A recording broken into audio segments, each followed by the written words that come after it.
Hi there. Just a heads up that this podcast contains content about experiences of mental health difficulties and eating disorders. You're listening to an IOE podcast. Powered by UCL Minds.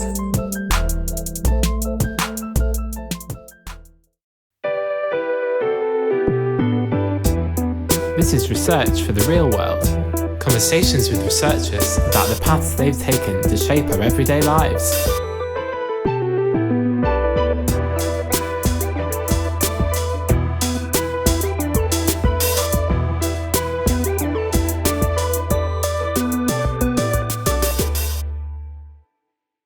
This is Research for the Real World, conversation with researchers about the path they have taken to help shape everyday lives. Hello, I am Marta Francesconi. I'm a lecturer in psychology, also based in the Department of Psychology and Human Development at IOE. I am mainly interested in researching factors that are predictive of mental health problems in children and adolescents. Speaking of which, in this season of Research for the Real World, it's all about mental health. We'll be hearing from researchers whose work encompasses diverse areas such as eating disorders, behavior, sleep, and humanitarian emergencies, and the impact that it has on the well being. We are delighted to have Dr. Amy Harrison in the studio today. Amy works within the Department of Psychology and Human Development at IOE, UCL Faculty of Education and Society. She researches cognitive and social emotional factors that are involved in the onset and maintenance of eating disorders. Her research focuses on social emotional functioning and cognitive skills in eating disorders. Specifically, her research looks at understanding the cognitive and social emotional factors that might lead and to perpetuate eating disorders. And Amy is also interested in translating her findings into new treatments. I had the pleasure to work closely with her on one of the research projects that she led on eating disorder. And she is also a new Research for the Real World presenter. And as is custom on the podcast, the best way to getting to know them is also by putting them through their paces as an interviewee too. So welcome to the podcast, Amy. Oh, thank you so much. Yes, it's lovely to be here. And I'm very excited to be doing this podcast with my best friend and long-term collaborator, Dr. Lot Sternum, who is an assistant professor in clinical psychology at Utrecht University in the Netherlands. So welcome to Lot. Hi, Lot. Hi, thank you so much for inviting me. This is really, I feel very honored. I'm looking forward to this. Yeah, me too. I'm very happy to have you both here. So let's start right away with the first question, Amy. Could you tell us a bit about your research journey? Oh, I'd love to. It has been a journey. I absolutely love learning, and I was so lucky when I got a place at university to study psychology. I just loved learning about all the different studies, the different areas of psychology. And I chose to study psychology because I was really interested in mental health and clinical psychology. And I loved doing my final year research project, which was on eating disorders. I was looking at emotions and bulimia nervosa. And I did a really interesting study where I was looking at anger and disgust. And I never looked back. I always wanted to work in the field of eating disorders. I actually thought I would be a clinician. I am a clinical psychologist and I've done the clinical psychology training. But leading up to getting a place on that course, I got an amazing opportunity to do a PhD. And that's in fact where I met Lot, who was a fellow PhD student. And I loved that role. I learned so much. I mean, it really was an amazing apprenticeship. I learned how to develop a research question. I really loved working with the participants, doing the clinical interviews, collecting the experimental data. That was really one of my most favourite parts. It always has been in research. And then, of course, learning how to analyse the data and write it up and present it at conferences. There was a lot of big leaps I had to take. I was very, very nervous to present my work and give a public talk, so I had to practice that a lot. and just really refine my writing skills. It's always an ongoing process, that one. Yes, lots laughing because we have had some funny feedback sometimes from peer reviewers Yes, questioning whether either of us is a native English speaker, which I think that's an interesting one. Yeah, I think we sent quite a short answer, didn't we? Yes, one of us certainly is. Yeah, that was quite funny. And it is a challenge, isn't it, to write something up really well? It's hard. Yeah, that's been interesting. And I've always kept a foot in the research field. Even when I was working as a clinician, we did some really interesting projects on the ward, testing out ideas in groups and getting patients to give us feedback. I did quite a few projects like that. And then since I've been at UCL, I've had lots of opportunities to develop my research further, particularly around the area I'm really interested in is the social emotional functioning and how people actually process emotions, manage emotions, and how they use their cognitive skills to make decisions. And I really love this work. It can be really challenging at times. It's hard to get grants. There's lots of pressure and deadlines and you're juggling lots of different things at once, but it's so interesting. And what's really interesting to me in my journey is just how much the field has changed in the couple of decades that I've been involved in this work. There's so many more studies on emotions and eating disorders, social skills and eating disorders. Yes, I've noticed that. Yeah, it's really interesting, isn't it? It's brilliant. Blossomed in lots of different ways. The kind of more biological, genetic research, is just really moving ahead. But also what we know about what helps and what works. And I've done a lot of work working with people's loved ones. And Lotte and I did a really great project recently. We got some funding from UCL to do some workshops with carers, people's loved ones, and to give them information and skills. So we translated it all, to the Netherlands, didn't we? Yeah, absolutely. That was really good fun. So now those groups are available for people's families and supporters in the Netherlands. Yeah, so my research journey has been quite windy and, has had lots of successes, but it's also had lots of low points, rejections and the rejections. This is the part that we all know very well. Yeah, I know, it's just heartbreaking, isn't it? It really is. And one thing I've learned is that you can't have your self-esteem depending on whether or not your paper's accepted or whether or not you get a grant. That's right. You have to have other things making up your self-evaluation, because otherwise you can get very desperate. And, it's good to do this work with lovely other people. And, I think just to sort of finish my answer, I think one of the things that really is very joyous to me is supporting others, because, early on, my PhD supervisor gave me this big break and gave me this massive opportunity that I've, relished and really just run with. And, she saw my potential. And so I love to pass that on and give other people opportunities and support them and mentor them and nurture them. And that gives me a lot of enjoyment and joy to see other researchers, other scientists doing well. I really enjoy that as part of the work. And then it doesn't really matter if you get rejections because someone else is doing okay. Yeah. Yeah, that's right. Yeah, I think it is so key in this, probably most careers, but also definitely for us. If you have a good mentor, I think it can make a world of difference. Yeah, definitely. And maybe not necessarily in output, but definitely in joy and in sort of whether you continue it. And I think you and I both, Amy, have been, obviously you were part of a similar environment, the same team at King's College. And I think we've been incredibly lucky. I really also think that my supervisor has really opened the doors for me, and not necessarily in just sort of her name on my papers, but more to show me what's out there and to give me the opportunity to take part and to run with it, really. Absolutely. It really makes a Which difference. is really very special. If I sometimes hear stories of my colleagues, or I see things at my department and I think, oof, I really was incredibly lucky there. Yeah. And I hope that for all of my students, I can do the same thing. I really try to adhere to, I want to help you run and fly. Yeah. And I want you to develop yourself, and I'm fully behind you and I'll guide you. And in a very positive way, rather than sort of it's my work, you need to do it, but it's mine.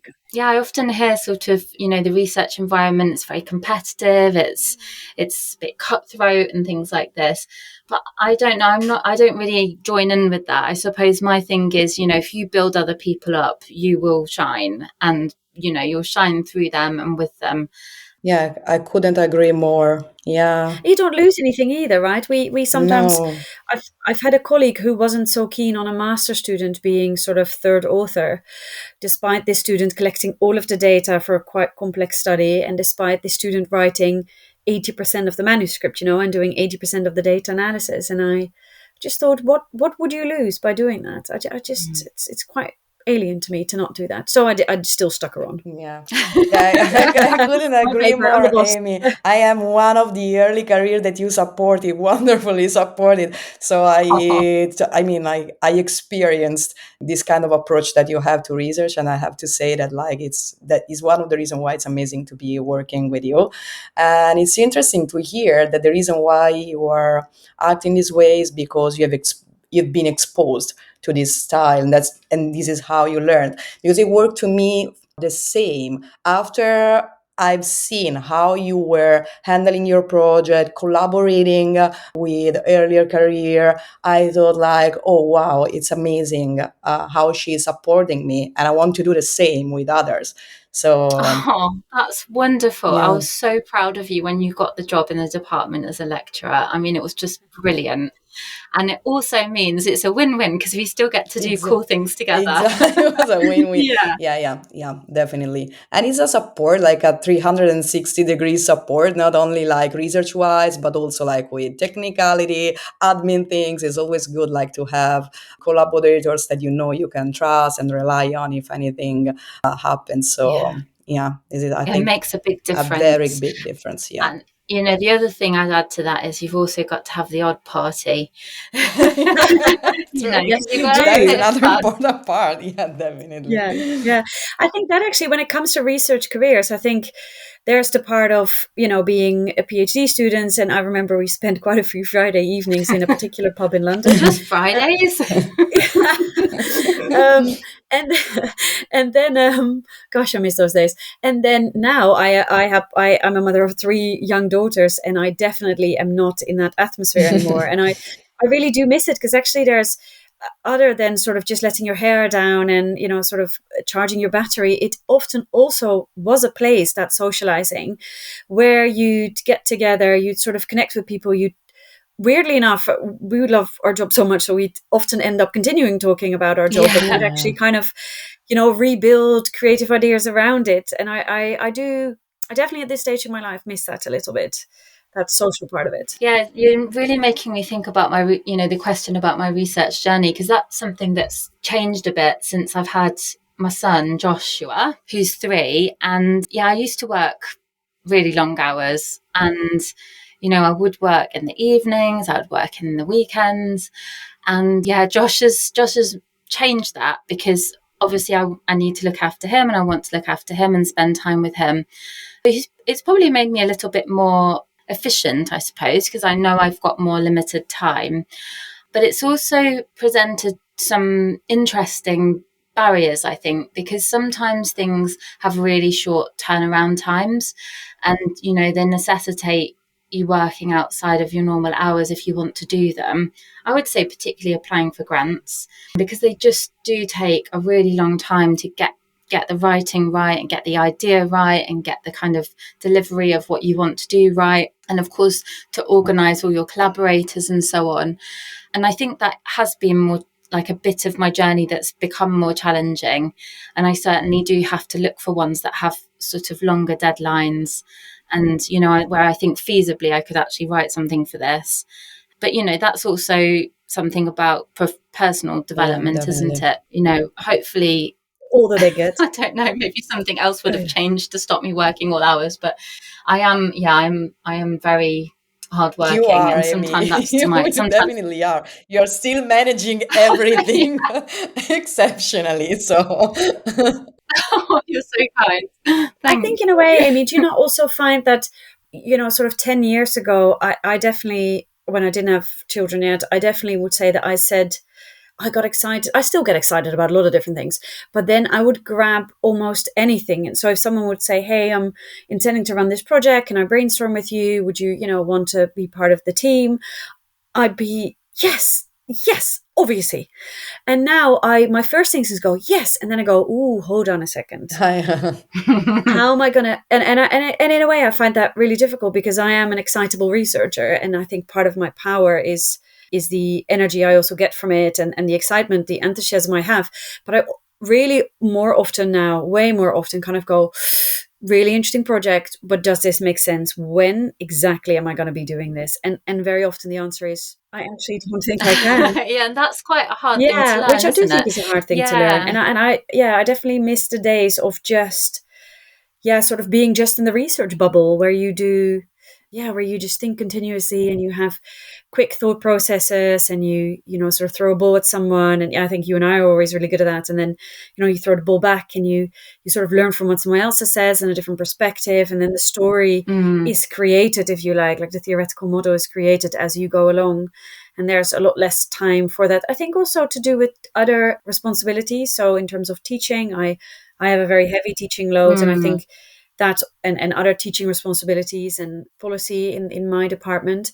And I definitely think that also means there's just not always the space to be as creative and as thoughtful, but also as critical or as on the ball as I have been able to be. well, Yeah, I think that was a strategy I adopted, just to say yes to everything, because I really wanted to learn and I wanted to develop. And I think it's paid off. It's, I've done well, but it's also, at times been very tiring, and I've probably neglected other parts of my life a bit. Yeah, I recognize that as well. Yeah. And I don't know. I mean, I'm still learning to say no to things. So that's an well, ongoing it work. means that like you need to refine your decision making skills, right? Speaking of which, Well, uh, speaking of going which, back to our eating disorder journey, why do you think it is important to understand more about cognition and social emotional skills in people with eating disorders? yeah, it's a great question. Well, I think one way of understanding eating disorders is that they're emotion regulation problems. So, if you're in a difficult emotional state, a lot of people will have different strategies to care for themselves and to do something about how they feel. And what we find in eating disorders is that the eating disorder behaviors are a way of managing emotions. So people might do things like restricting how much they eat because it temporarily kind of blocks things out or makes you feel a bit numb and a bit knocked off. I would argue you still are feeling something, but yeah, it can take the edge off maybe. Or people might be, sort of feeling a bit out of control and getting into behaviors like binging and purging. And then, of course, there's lots of feelings that you have after something like that. Often people can feel a lot of shame and guilt and distress about their body and distress about, do I feel safe in this world? Am I doing things right? Do people like me? Am I wanted?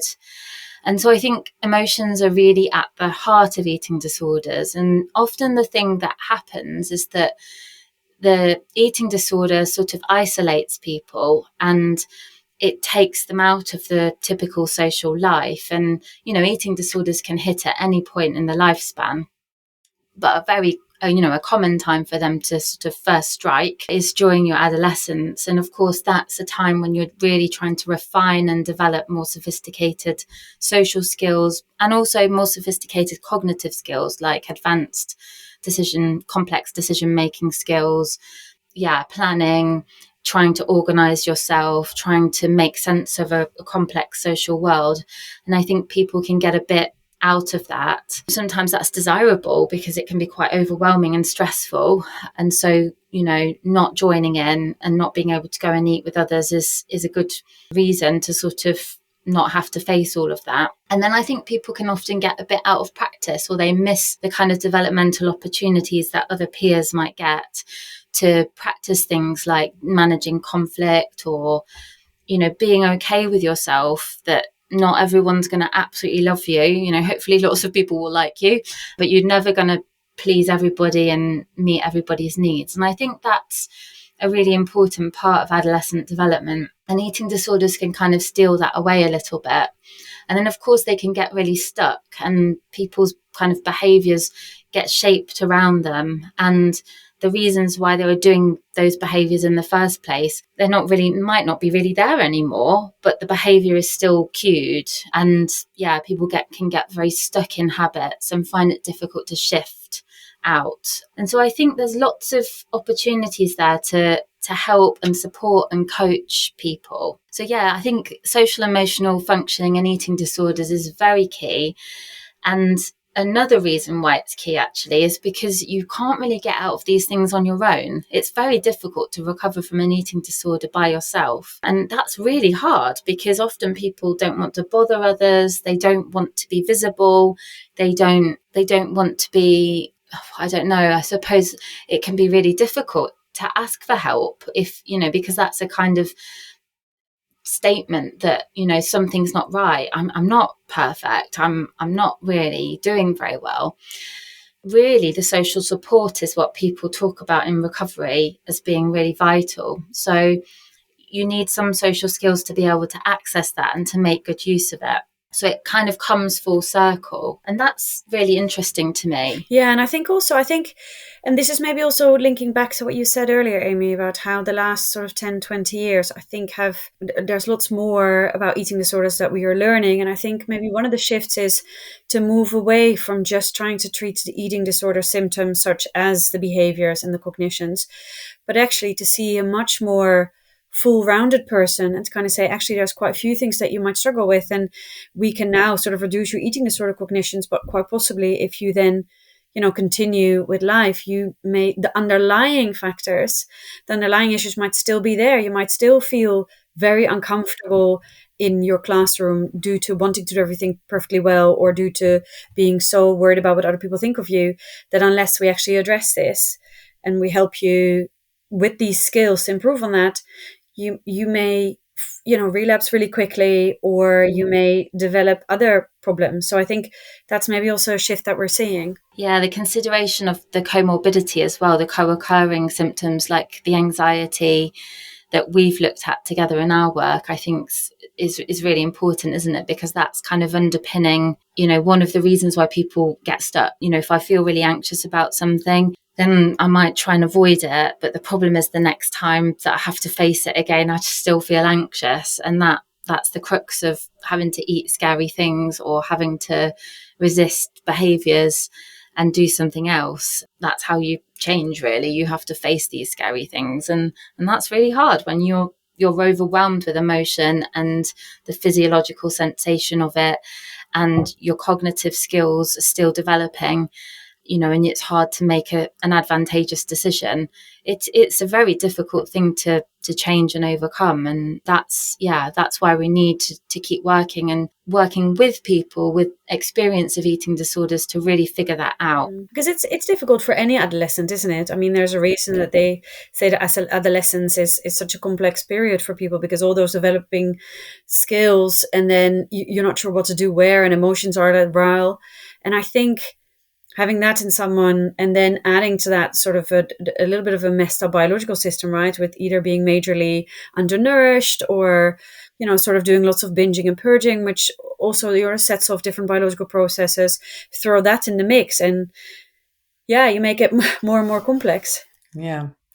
Amy, would you give us an example of a study that has looked at cognition or social-emotional functioning in eating disorders? Yeah, I wanted to talk about my PhD study actually, because what was really nice about it was it had the kind of cold cognitive side, so I suppose how people process information. And then it also had the hot cognitive side, which was more about how people process emotions. And what this work was trying to look at was a contemporary model of eating disorders called the cognitive interpersonal maintenance model. And this is a model that tries to explain some of the things that keep people stuck in eating disorders. So there might be something about the way you process information, your cognitive style. There might be something about how you do emotions, how you express them, how you regulate them, how you recognize them. And my study was really trying to look at that in people who were currently experiencing an eating disorder, so acute illness, and also compare it to people who'd had an eating disorder but were now recovered, and then a group of people who'd never had eating disorders. So I had lots of really interesting cognitive tasks that come from neuropsychology.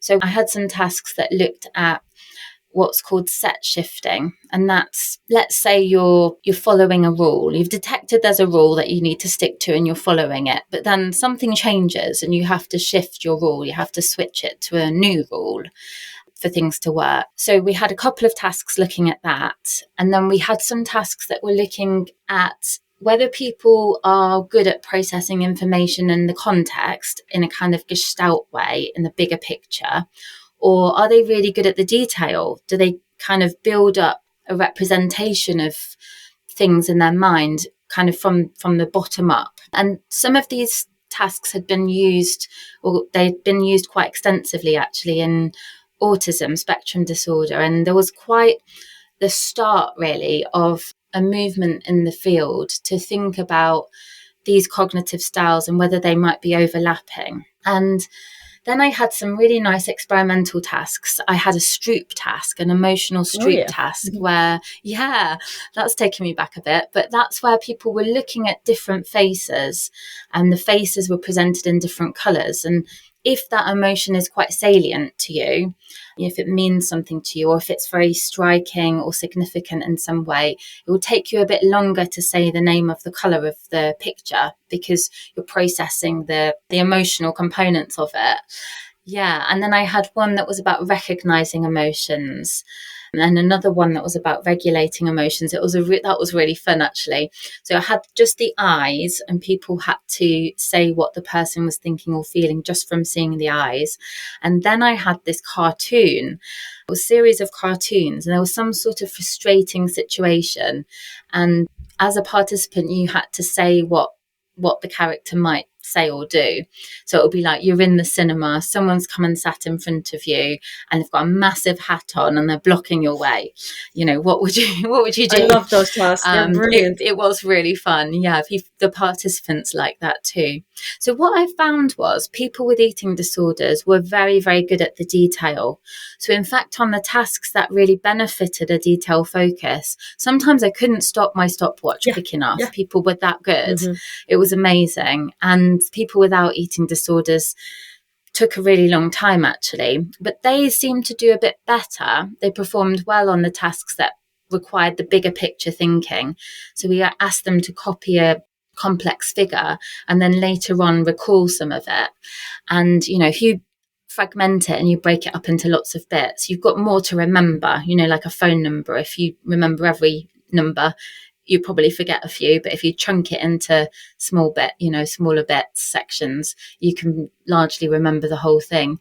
And yeah, the people that hadn't experienced eating disorders seemed to do well at the bigger picture, not as good at the detail, and then vice versa for the eating disorder group.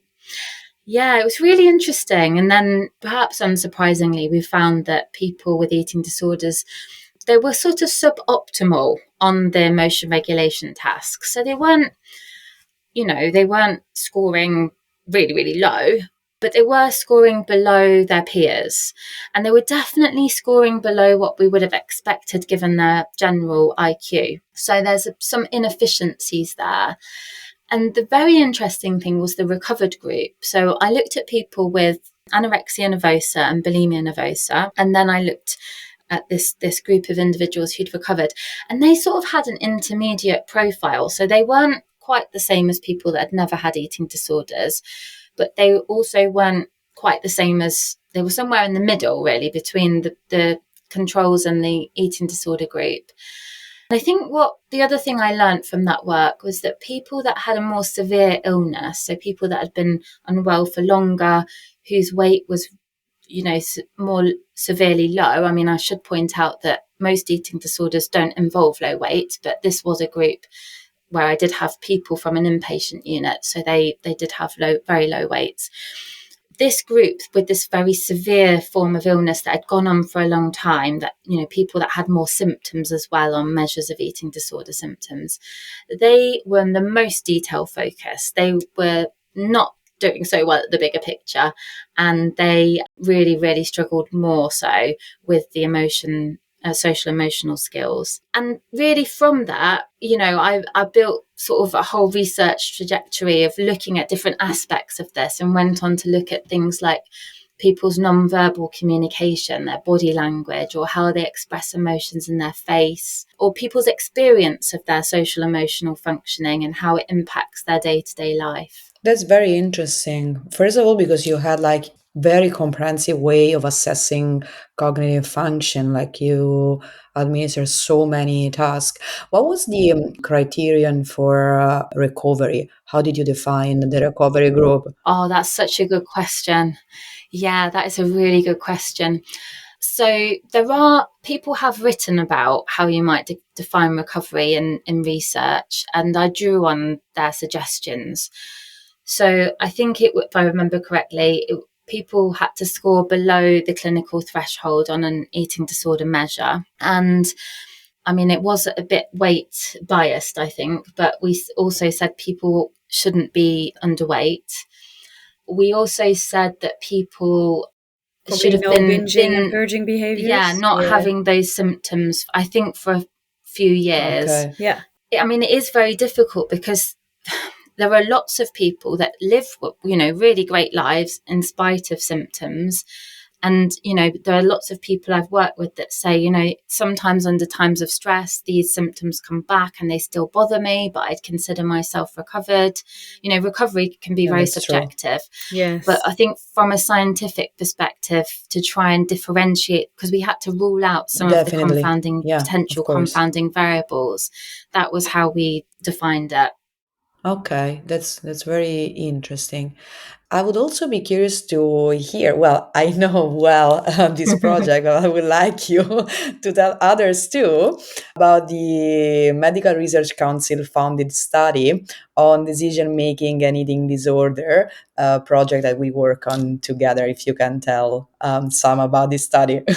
Yeah, I mean, I was so delighted we got this funding. It was such an interesting project. So we looked at data from the Millennium Cohort Study, which is a cohort data set, and it's a group of over 16,000 young people who were born in the year 2000, and they've been followed up lots of times.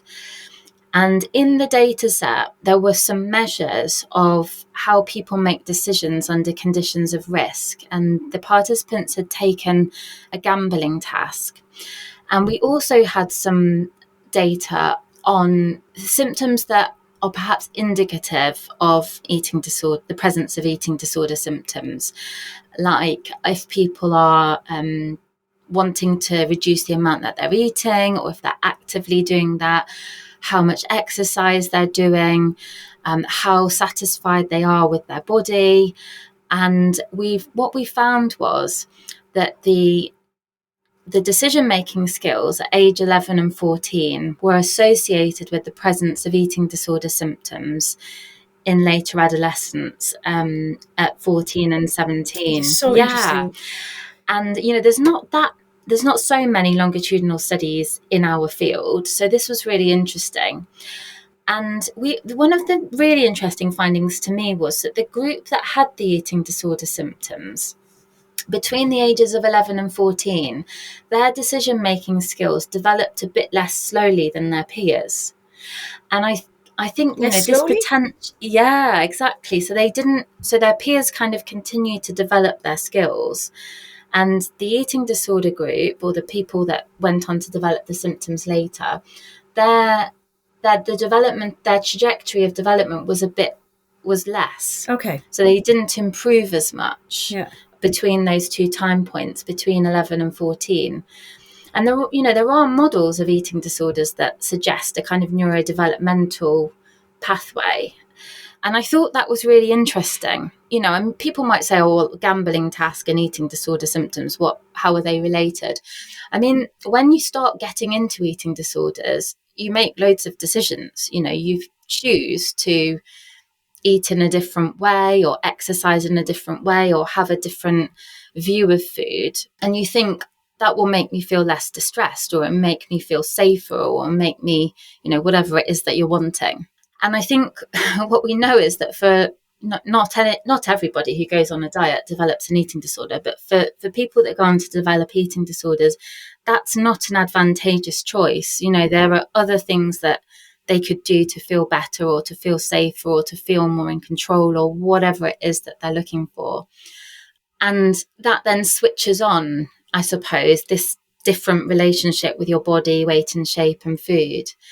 And so one of the things that I guess I've learned from that work is that, is there a way to protect against making those more disadvantageous choices early on, so that we might be able to almost inoculate people against developing these really quite vicious illnesses that sadly kill and maim people. They're awful. They stick around and they can last on average 7 years, and that's quite shocking, isn't it? Yeah, and it's not just a person themselves, isn't it? It's also the loved ones that, families are sort of being ripped apart, and it's so hard. So it's very disruptive to people to have to keep going into services and hospitals, and not being able to be in their communities with their loved ones. And Yeah, one very interesting thing about this study, like one of the biggest positive side, was that we used like this large data set, and so we had access to so many people data. And also like the fact that we use data from a general population, which is slightly different from the use of a clinical population, right? So I was wondering, is there any findings that you found particularly surprising to you? There was one that was very surprising to me, and it was one of the questions that had been asked at age 14 and 17 about body dissatisfaction and how dissatisfied people were with their body weight and shape. And we didn't really have a large proportion of people endorsing that item and saying, yes, I am dissatisfied, even though we had over half of the sample actively intending to or restricting the amount they were eating to change their weight and shape. That is interesting. Yeah, isn't it? Because I suppose I've always thought, well, I suppose listening to people who've experienced eating disorders, there's often a story about, I was dissatisfied in some way, so I tried to do something about it. But I don't know whether, because unfortunately, in the longer term, diets don't work. Maybe, they don't achieve the intended effects of truly feeling good about yourself. Sometimes they can make people put on more weight, or, struggle more with food. And so maybe the process of that kind of switches on the more dissatisfaction, and it comes a bit later. But I think we could potentially look at this, because I know that the next sweep of data is going to be available, isn't it? So maybe we can see whether, it's been measured later on. Did it sort of turn on with the more dieting behaviours that people did? We might be able to test that. But that was, Marta, that's such a good question. That was quite surprising to me. Okay, so it was something that you were not expecting to see on a general population cohort. And since you measure like some ideas for next steps, for example, like going to investigate the next sweep of the Millennium Course study, do you have any other idea of what to do with these findings? Yeah, well, if you've got any time on your hands, Martha, let's get that Where next is she going to data start? We'll start now. So we've together been thinking, I mean, this has been quite a long time in the planning, but we've been thinking about whether we could make some sort of game that people could play to develop really advantageous decision-making skills. Wonderful. So thinking about kind of children, young people. And I was really fortunate last year, I got this UCL Public Health Impact Fellowship. And as part of that, I was able to do a little project engaging with the public. And I worked with young people to actually co-design the game and what the platform would look like, what the characters would be, what the scenarios would be. And I think the That's idea great. would be, it was That's really great. fun to then, work with computer scientists, programmers to actually develop that game and pilot it and see whether, if we give it to people and then follow them up, can it help to protect against some symptoms coming on later in adolescence? So that's one area of development, I think. Great. Yeah, that'd be so interesting, I think, and so valuable. And I think it's such a good idea to involve these young people.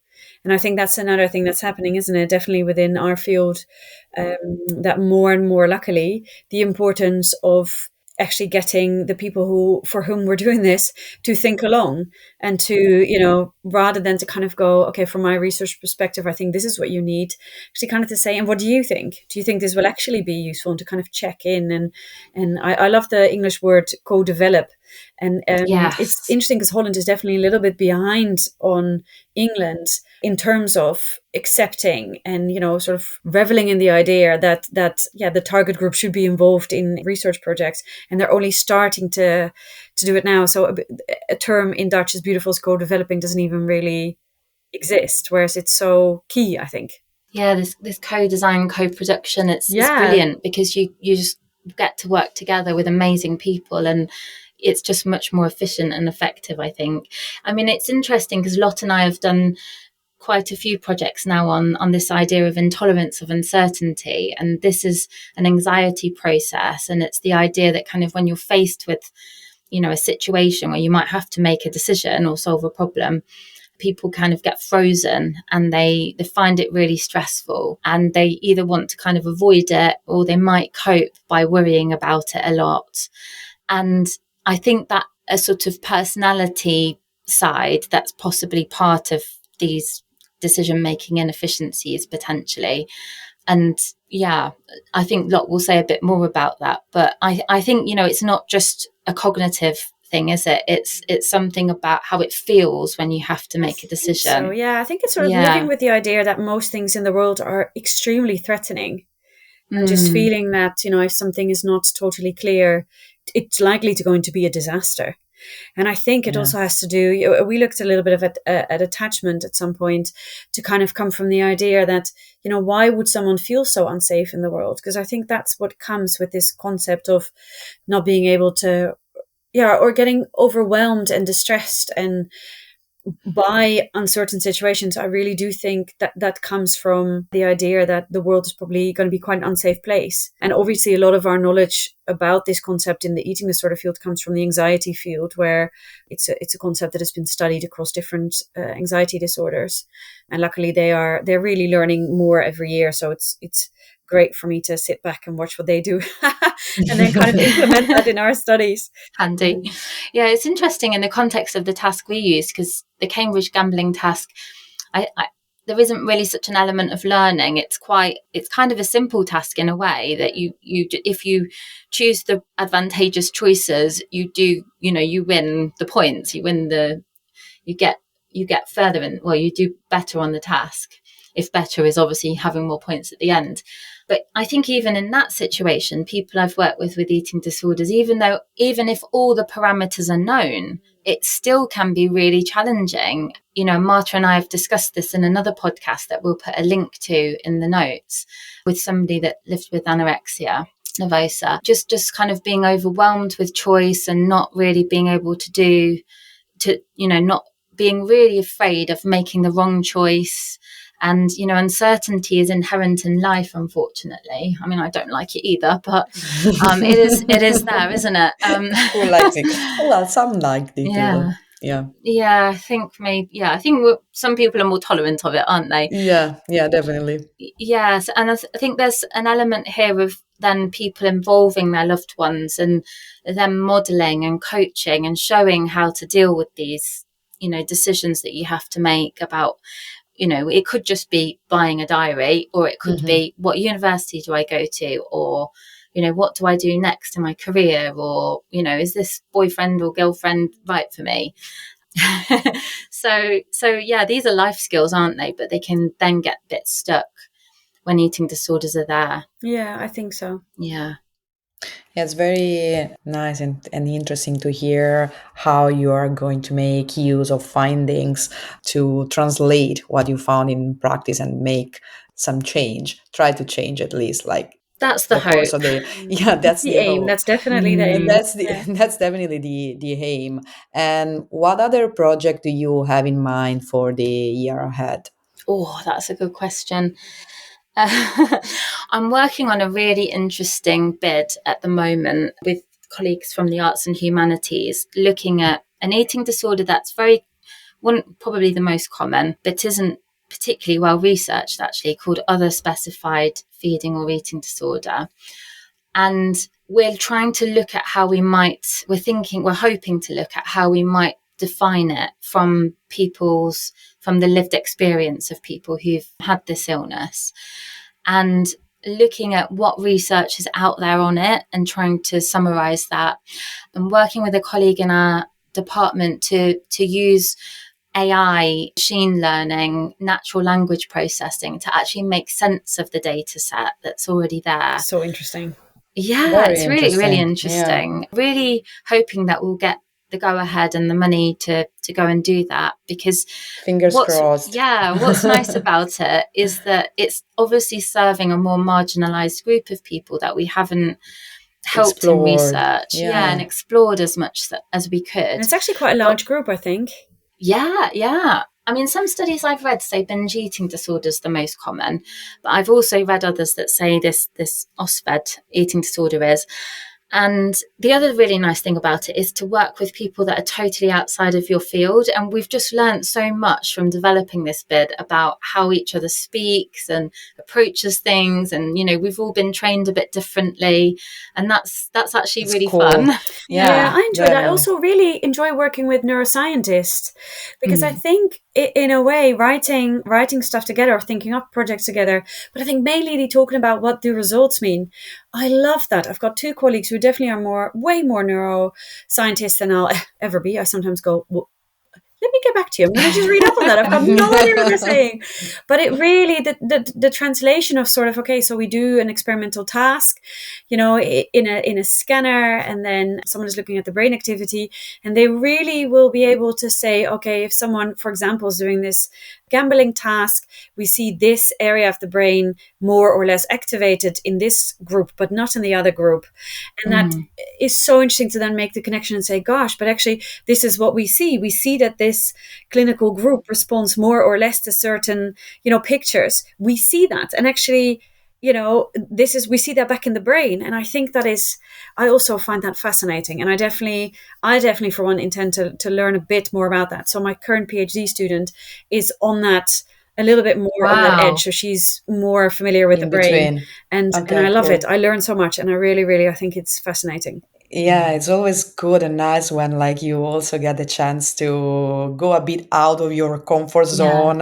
Exactly. Keep your brain sharp.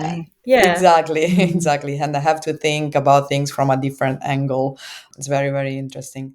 So I feel like we can stay here and speak for hours. Oh yeah. Yeah. Amy and I know that we can.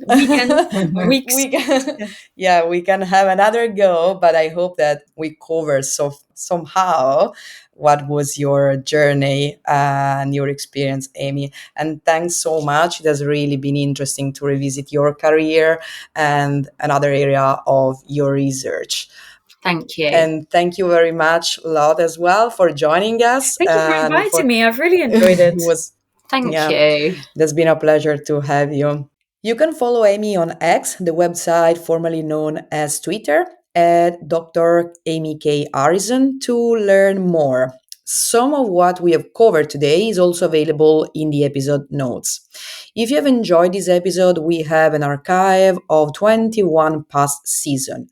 Search IOE Podcast to find episodes of the Research for the Real World, as well as more podcasts from the IOE. And a quick favor before you go, if you're listening on an Apple Podcast or Spotify, we'd really appreciate if you could give the IOE Podcast a rating. 5 stars would be nice if you're enjoying the show. And that will help us to reach more people who are interested in hearing about such an important work. I am Marta, and thanks for listening.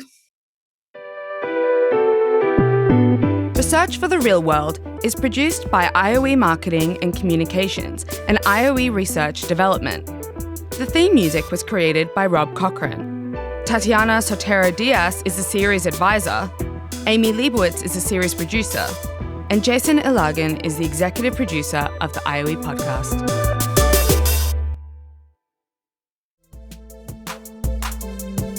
Thanks so much for downloading and listening to this IOE podcast.